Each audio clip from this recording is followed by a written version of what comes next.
Oi gente, tudo certinho?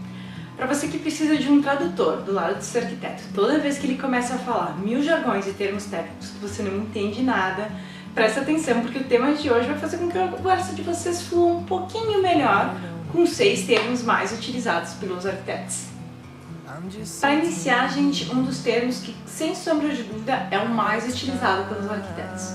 Bom, a gente está lá de boa na nossa reunião, ansiosíssimos para que a gente então logo consiga ver algumas resoluções, e aí o nosso arquiteto chega com a seguinte frase: pessoal, eu acho que eu resolvi a planta baixa de vocês.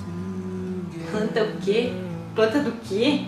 Isso, gente, planta baixa não tem nada a ver com uma vegetação ou uma árvore de estatura baixa, tá, gente? Planta baixa é o nome dado para representação gráfica de uma construção feita a partir de um corte horizontal, visto então todos os ambientes de cima sem o telhado. Então, de forma bem resumida, é o nome dado ao desenho de uma construção, quando a gente então, a partir desse corte horizontal que eu falei, que mais ou menos ele é então a 1,5 metro de altura, um pouquinho mais baixo do que eu, é quando então a gente passa esse corte em toda a construção e realmente é como se a gente fosse tirar tudo que tem daqui pra cima. Então desse 1,5 metro pra cima, a gente tira a parede, a gente tira o telhado, tira tudo, e aí a gente se posiciona em cima, né, nesse nosso desenho, e aí a gente consegue observar, pessoal, de forma clara como que vão ficar então todos os ambientes da nossa casa. Essa etapa é muito importante para a concepção de um projeto, porque é a partir dali que a gente vai conseguir ver o tamanho dos ambientes, o posicionamento deles, onde cada um vai ficar, como eles vão conversar, ou então, como a gente gosta de dizer, como vão ser os fluxos dentro dessa nossa casa. Então é realmente interessante que você entenda o que ele está falando. Definida a planta baixa da casa, o teu arquiteto vai um pouquinho mais a fundo e te questiona: e o pé direito da casa, pessoal? Vamos manter uma altura padrão? Ou quem sabe um pé direito duplo na casa? Gente, é capaz até de nem o seu arquiteto conseguir explicar com clareza esse jargão, mas de forma simples e objetiva ele vai lhe falar: é a altura do chão até o teto da construção. Simples, né? E olha que curiosidade legal, dados históricos indicam que engenheiros e arquitetos utilizavam essa expressão para nomear as estacas de madeira que eram utilizadas para escorar a estrutura de uma construção. E até que faz sentido, porque pé pode então significar árvore, né? Árvore de madeira. E direito é utilizado para designar algo que está prumo, que está em ângulo reto. Então, com o passar do tempo, o espaço então do teto até o chão, que dependia do tamanho dessas estacas de madeira, né, que escoravam a edificação, começou a ser nomeado como pé direito. Interessante, né? Definidas então questões técnicas, né, a gente vai trabalhar agora mais a questão estética da nossa casa. E aí a gente não tem como fugir de questões como o telhado. Vai ser telhado aparente? Vai ter platibanda? Quantas águas vão ser? Aí trava o Nintendo, né, gente? Não tem como acompanhar. Bom, mas vamos lá, uma coisa de cada vez. Vamos começar com água de telhado. Gente, água não tem nada a ver com uma piscininha lá no telhado pra gente poder aproveitar no final de semana.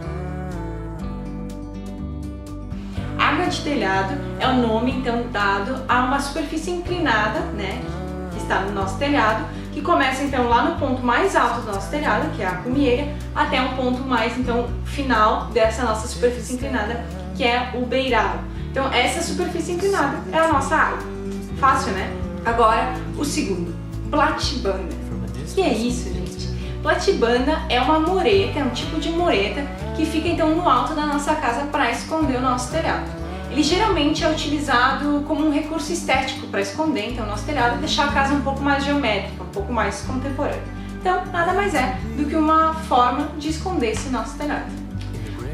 Falando ainda de questões estéticas da nossa casa, algumas vezes para referenciar o que o nosso arquiteto quer nos dizer, ele nos mostra algumas imagens. E aí surge aquela imagem e ele fala: olha o balanço dessa casa, que coisa mais linda. Gente, não tem nada a ver com aquele balanço de criança e o seu típico vai e vem que nos vem na mente. Não, esse balanço ele não balança, ele não cai e ele não vai nem vem. Balanço em arquitetura é o nome dado à estrutura quando uma viga ou uma laje está apoiada apenas em um dos lados. ou seja, o outro fica totalmente livre, sem pilar ou sem nenhum outro tipo de estrutura. Um exemplo bem fácil para a gente entender o que são balanços é a nossa já conhecida sacada. Para finalizar a nossa lista, eu vou falar de um termo que chega a assustar até mesmo os arquitetos. Acredite, é o 3D renderizado.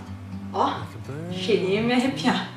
Gente, 3D renderizado, se a gente for separar as palavras desse termo, o que vai querer dizer? 3D, então, é uma representação gráfica em 3 dimensões em que a gente vai utilizar altura, profundidade e largura para então fazer o nosso desenho. É diferente, por exemplo, daquela imagem de planta baixa que eu mostrei para vocês lá no início do vídeo, que é representada em 2D, ou seja, 2 dimensões, que vão trabalhar então apenas com largura e comprimento. E aí, se a gente for estudar outra palavra, que é render ou renderização, existem diversos significados para essa palavra, mas um deles é acabamento, ou seja, é um acabamento da nossa imagem em 3 dimensões. É nesse processo que a gente gera uma imagem simulando de forma mais possível a realidade, o mais parecido com uma fotografia, por exemplo. Então é nesse momento que vocês realmente vão enxergar a casa de vocês e que vocês vão conseguir sentir o gostinho de como que ela vai ficar. E aí, galera, curtiram o nosso vídeo de hoje?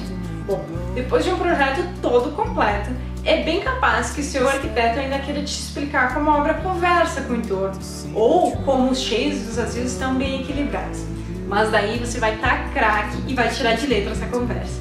Mas se ainda assim você ainda achar que ele é um pouquinho maluco e não entender o que ele está falando, deixa aqui nos comentários do nosso vídeo os jargões mais engraçados e difíceis de entender desse mundo da arquitetura.